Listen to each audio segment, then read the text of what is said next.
didn't grow up in a house with guns. I don't hunt. I personally abhor hunting. But I was given a gun by a friend when I was 21 to carry in my purse for self-defense, and I was taught how to use it. A couple of years ago, my parents and I went to a cafeteria in Texas on a bright sunny day. We weren't in a dark alley where we weren't supposed to be. And as you all know the story, this madman drove his truck through the window. And he began shooting. Well, immediately, my father and I got down on the floor and put the table up in front of us. And this guy kept shooting. And you're thinking, what could it be? Is it a robbery? That's the first thing that generally comes to mind. And he keeps shooting. It took me a good 45 seconds to realize that this man wasn't there to commit a robbery. He wasn't there for a hit. He was there to simply shoot as many people as he possibly could. When I finally realized what was occurring, I thought, I got him. And I reached for my purse. He was maybe 12 feet away. Is it possible my gun could have jammed? Sure. Is it possible I could have missed? Sure. But I can tell you I've hit much smaller targets at much greater distances. But then I realized that a couple of months earlier I had made the stupidest decision of my life. I took my gun out of my purse and left it in my car. Because as you well know, in the state of Texas, it's sometimes a felony offense to carry a gun in your purse. I can tell you that I'm not mad at the guy that did this. As he continued, it was obvious that he was a madman. My father, at that point, said, I've got to do something. I've got to do something. He's going to kill everybody in here, and he rushed the man. No way. This guy turned, shot him in the chest. He went down, was obviously mortally wounded. For whatever reason, that made the man change directions and go off to my left. Shortly thereafter, someone at the back of the restaurant broke out a window. When I saw what looked like an opportunity to escape, I turned around and I grabbed my mother by the shirt and I said, come on, we've got to run, we've got to get out of here. And then my feet grew wings and I was out the back window. As soon as I got out, I realized that my mother had not followed me out. And as I learned from the police officers, she had crawled over to where my father was and cradled him until the guy got back around to her, put the gun to her head. She looked up at him, put her head down, and he pulled the trigger. My parents had just had their 47th wedding anniversary. She wasn't going anywhere. As I mentioned, I'm not really mad at the guy that did this.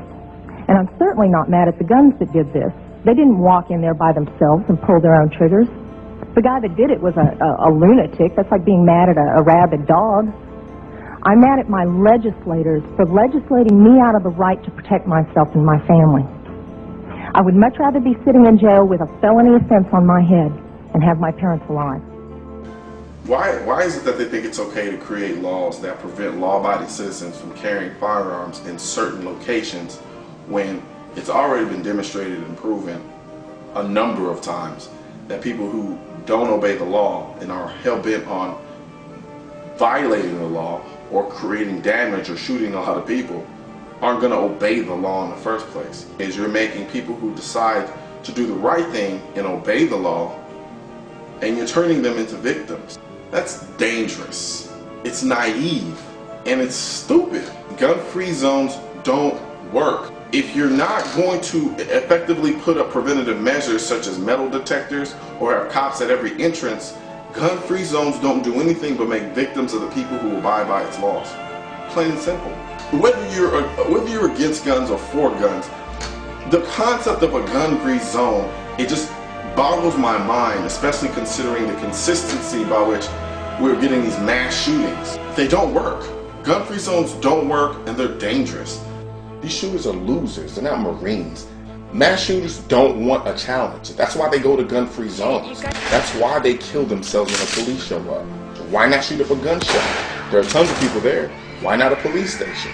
Because they don't want a challenge. And it's incredibly frustrating trying to kill someone who's also trying to kill you.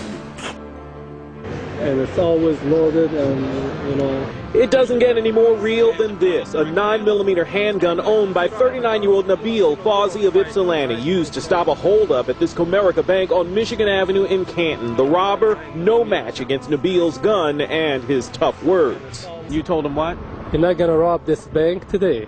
And he said, I have a bomb. I said, I don't care, but you're not robbing this bank today.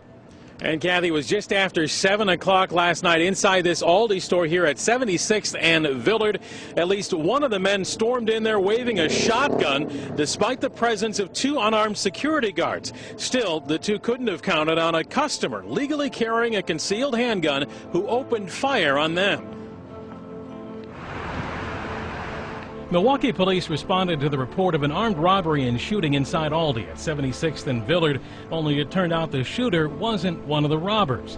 Instead, he's a 35-year-old Milwaukee man, a customer, who just got a concealed carry permit allowing him to carry a weapon. One of the suspects, a 20-year-old man, was shot and is being treated at a hospital. The other is in custody, too. Police believe they're linked to a string of similar robberies. Right across the street from the Aldi, Larry Rowell's Hart Automotive has been victimized recently, too. Just this weekend, wheels and rims were stolen right off a vehicle in his lot. He just got his concealed carry permit, too. Have you ever thought about what you would do in that situation? I mean, this is right across the street from your business. I would do the exact same thing. If I felt that he was threatening people's lives, I use my gun on him too. I'm really happy because now the criminals are going to be afraid, because who knows who's going to have a concealed carry or going to have their weapon on them. Nobody's going to know if the other guy has a gun now. I think it evens, levels the playing field. A robbery suspect is dead after a late-night robbery in Englewood. Investigators now tell us a store customer gunned down the suspect. Police say the suspect purchased a knife inside the downtown Smith store and then turned it into a weapon. And then he pulled it out and just stepped right outside the Smiths, right in between the foyer, and just started stabbing people and yelling, you killed my people, you killed my people. Within seconds, the knife-wielding man seriously injured 2 people. There was blood all over. One got stabbed in his stomach, and one he got stabbed in his head, and he held his hands, he got stabbed all over his arms. Then, before the suspect could find another victim, a citizen with a gun stopped the madness. A guy pulled a gun on him and told him to drop his weapon or he would shoot him. So he dropped his weapon, and then the people from Smith's got him.